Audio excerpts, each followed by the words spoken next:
100% கவர்ச்சி வேடங்களில் நடிக்க மாட்டேன். ஒரு தாயாக மிகுந்த மகிழ்ச்சியை உணர்கிறேன். சின்னத்திரை மற்றும் வெப் சீரிஸ்களில் மீண்டும் என்னை பார்ப்பீர்கள். தற்சமயம் வில்லியாக ஒரு படத்தில் நடித்துக் கொண்டிருக்கிறேன். நடிகை நமிதா பேட்டி.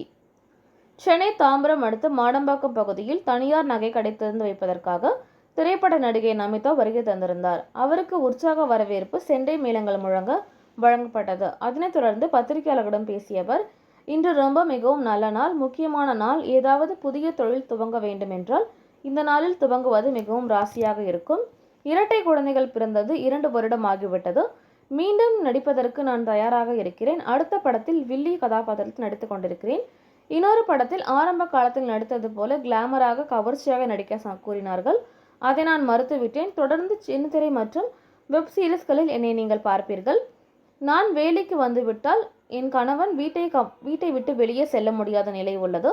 2 குழந்தைகளை பெற்றெடுத்து உள்ளேன். அதனால் எனக்கு நிறைய வேலை உதவிகள் வீட்டிலேயே தேவைப்படுகிறது. அந்த 2 வருடங்களுக்கு மேலாக என் குடும்பத்தையும் என் குழந்தைகளையும் நான் ஒப்படைத்து விட்டேன். தொடர்ந்து மீண்டும் நடிக்க உள்ளேன். 100% கவர்ச்சி வேடங்களில் நான் நடிக்க மாட்டேன். நான் ஒரு தாயாக இருப்பதை மிக மகிழ்ச்சியாகவும் சந்தோஷமாகவும் ஏற்றுக்கொள்கிறேன். அதை என்னால் உணர்ந்து கொள்ள முடிகிறது. ஒரு குழந்தையிடம் தாயாக தான் இருப்பார்கள். நான் அவர்களுக்கு சுத்தம் செய்யவும் வேலையாட்களை எதிர்பார்ப்பதில்லை. உடனடியாக நானே செய்கிறேன். அங்கு நான் ஒரு பிரபலம் என்பதை அடையாளப்படுத்த முடியாது. ஒரு தாய் நிச்சயமாக தாயாக தான் இருக்க முடியும். ஒரு குழந்தை வலது புறமாக ஓடும், ஒரு குழந்தை இடது புறமாக ஓடும். ஆனால் 2 குழந்தைகளுக்கும் அம்மா தேவை. நான் வீட்டில் அம்மாவாக இருப்பதை மகிழ்ச்சியாக ஏற்றுக்கொள்கிறேன். நான் கர்ப்பமாக இருக்கும் பொழுது கடவுளிடம் வேண்டிக் கொண்டேன். அது ஆண் குழந்தையாக இருந்தாலும் சரி, பெண் குழந்தையாக இருந்தாலும் சரி, கடவுள் பெயர்தான் வைப்பேன் என. அதனால் கிருஷ்ணா கியான் என்ன வைத்துள்ளேன். 2மே கிருஷ்ணரின் பெயர்தான்.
Okay.